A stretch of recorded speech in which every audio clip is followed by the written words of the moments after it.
Okay, welcome back everybody. There's been a ton of questions around this new government incentive, and who better to talk about it than our favorite partners, our crew at TD here. So quick introductions. We have Bo Cody and we have Mario Damjanovic, and we want to first of all introduce yourselves and your roles, and then we'll get into some of the details. So thank you both for joining us today. Awesome. Well, thanks, Lindsay. So I think I've met a lot of people now, which is fantastic.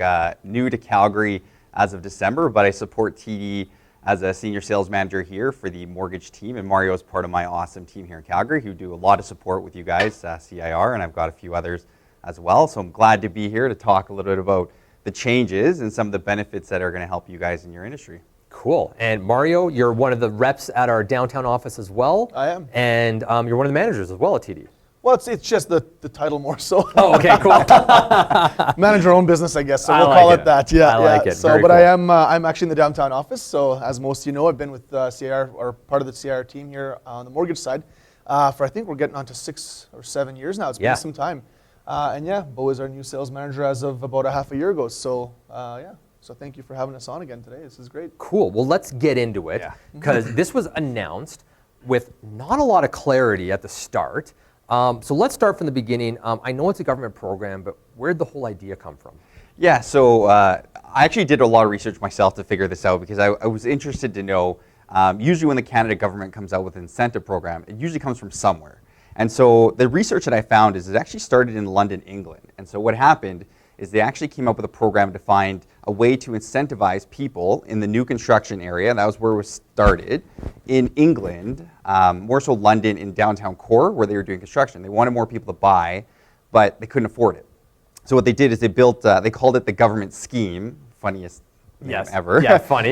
In order to build some momentum in people buying in downtown London. And so it actually worked out well because they started giving them a bit of incentive, which is very similar to the mimic of this, but you can actually repay it over time more sporadically versus where we have it as a one set repayment. Right. But it started there. It was very successful. They got to the point where they had nothing left to buy in downtown core, and now I've seen it. It looks like there's pieces of it in Scotland and all over Europe now as part of this system. So it's worked out to be successful, and I think this is a right time for us to get involved and really put something like this to practice. Now there's some terms and conditions around it, but at least we know, like you talked earlier about the rental market. So vacancy rates are dropping. We know that. And that's a good sign because as vacancy rates drop and rental prices go up, that just pushes more people to get into the market because we know that nobody wants to pay a higher rent when they can buy their own home, right? So this is a perfect time for an incentive program to come rolling out. Well, one of the things I do like,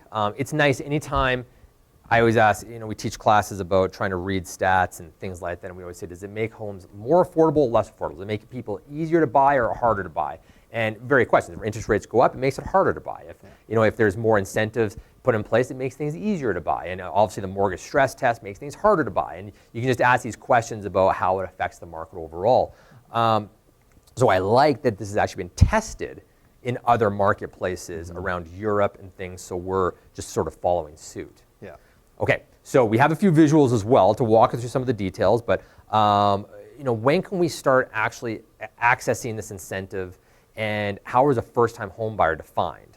Yeah, so why don't you talk a little bit about that, Mario? Sure, and we got to show a slide. This is our first slide up as well. That's got some details on there as well. Excellent. So really the program officially launches on September 2nd. And as it states here, barring any unforeseen circumstances. So that is the game plan currently. Yes. First closing will take effect on November 1st. So that is the soonest I think that they'll allow an actual possession or funding to take place. How we would identify a first-time home buyer, you would have to meet one of the following qualifications. The first one is very obvious here. You've never purchased a home before. So that's a very simple one to meet, and that's going to be majority of first-time home buyers. The second one can be that you've recently experienced a breakdown of marriage or common law partnership. So again, we're seeing that. So it's not just first-time home buyers? That's right, yeah. So they'll include somebody in this scenario also as a first-time home buyer because they are kind of starting from scratch, pulling equity and going from ground up again. So they do allow that to qualify as a first-time home buyer as well. And similar to the other home buyer regulations with first-time home buyer withdrawals through the government RSP program, they also allow for if anybody has not in the last 4 years occupied a home or owned a home with the current spouse or common law partner. So basically if you haven't owned a home or your common law or spouse has not owned a home in the last 4 years, they will also classify you as a first-time home buyer. Nice. All right. So what about the economic side of it? So what's the qualifying criteria of that? Yeah, so before I jump into there, if you guys go on, there's a site called, what is it, It's we were the just looking at it www. Place, is it a place to place call to home? call home, Place to call home. right? .ca. .ca. You go in there. Actually, today it's awesome. They just actually updated the website, so Nice. you can actually go in and do a calculation yourself. It actually chooses a calculator, put in your income, put in your information, your down payment, and it kicks out how much you can afford based on this incentive program and how much you can get. So that was just updated today. Some of the new information, we've always said the government tends to be slow in rolling these out, but it seems that we're getting closer and closer to September 2nd, so we're starting to get that benefit of more detailed information.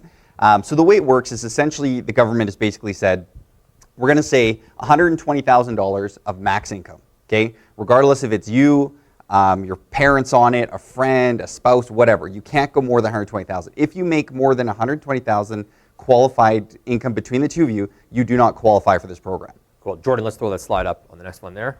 Perfect. Perfect. So to be clear, like this is truly built for first-time home buyers. We want first-time home buyers to have the ability to get into this market and take advantage of this great program. So on resale homes, you can do 5% taking from the government, okay, and 10% or 5% on new builds.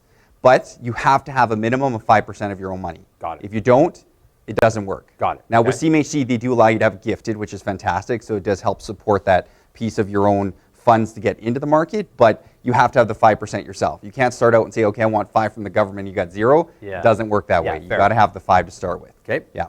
And so once you have that money, the thresholds for our gross debt servicing and total debt servicing is normal standard that we do now, 39% and 44%. So that hasn't changed for how you qualify. It's just more so around how you can take advantage of the incentive. 25-year maximum amortization. Got it. 30 years only for conventionals because this is an insured product. It's 25 years.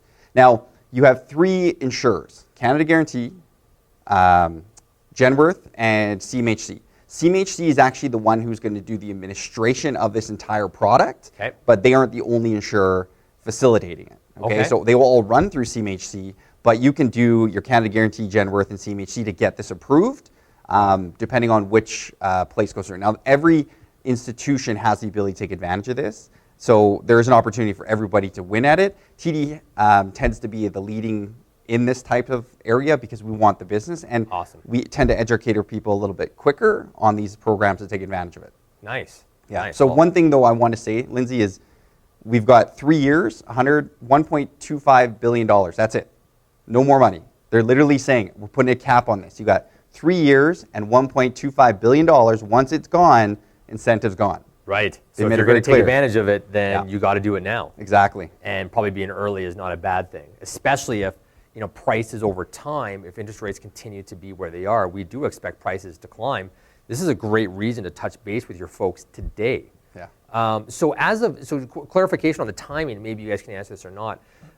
In terms of the logistics, when should a buyer be out looking for a home, anticipating using this program? So September 1st, is that when the mortgage application goes in, or is that like the closing? Like, where does that fit in? September 1st would be the application of the mortgage. Okay. that's the earliest we can actually key it in Okay. as or under the incentive program on our systems. Okay. And then the soonest it could fund is that November, was it the 9th, I believe? Or November 1st, rather, Yep. sorry. Okay. So November 1st is the closest we could have a possession. So really, 60 days thereafter. You got okay. it. Yeah. Okay. So it's doable. So in a couple weeks.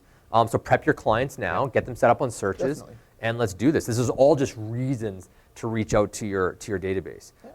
Okay. So are the payments associated to be repaid back to the government, and how is it going to impact qualifying? How does this all work? Yeah, so funny enough is it impacts qualifying in a positive way because when you apply for the incentive program, so let's say you put your 5% down and you go in and put your mortgage. So when you come to the bank and you're saying I have 5% and I want to take advantage of the additional 5% or 10, Okay. we basically incorporate that money into your application. So your down payment's now 10% or 15. Okay. Okay. You can actually go up to 20. You'll still pay a CMHC or a premium because it's got to be an insured mortgage. But the way it works is it actually lowers your payments because now that the qualifying interest rates drop from 5.34 to 5.19, that benefits the customer. But having a bigger down payment helps you get into that house. Got it. So that additional 5% now gives you 10% down, which means it decreases your CMHC or Genworth or Canada Guarantee premium and lowers your payment. which gives you the ability to get into that house. Now, here's the snag on this whole thing, okay? And I got to be clear about this so you guys understand, is you take out 5% from the government, okay? You get to pay it back one time. And it's based on the value of your house, okay? So if your house is worth $500,000 today, and you take out 5%, $25,000, and you're like, I want to pay it back over time, you can't. You either pay it back once, and it can be any time during the whole period of owning that home, at the sale of your home, or at the end of 25 years. And so the idea here is you need an appraisal though. So today you owe $25,000. If your value of your house goes up to $600,000, you now owe $30,000. So the government has clearly stated, we will take the benefit and we will take the loss or the downside, the upside and the downside on this product, knowing they're not dumb. We have low markets, low housing prices, so the likelihood of the next 5 years the market's going up is very likely. So they're going to get the benefit of this, but you have the option of paying it, but you only get one time. So if you say midterm, you're 3 years in, okay, look, I've now saved up my 25 grand, I want to pay this back. You need to get an appraisal done in your home, which you will have to pay for. They'll go out and say, okay, you bought it for 5, it's still worth 5. You pay back 25,000, you now owe the government nothing. And there's 2 liens on your property at the very beginning. I was going to say, so you can't just refinance and take your money out. So so we still can. But Still refinance, as long as that's the exactly. Okay, so they have the 25,000. That's a second lien next to the bank's 500,000. Now, because the 25,000 is in there and it's incorporated in the loan to value, obviously refinance. There's a different conversation happening, but you can refinance. But the biggest thing is paying that back. So we always say to people, there's a benefit of doing this because you're getting your own home, but the downside is if you hold this too long, you don't pay them back.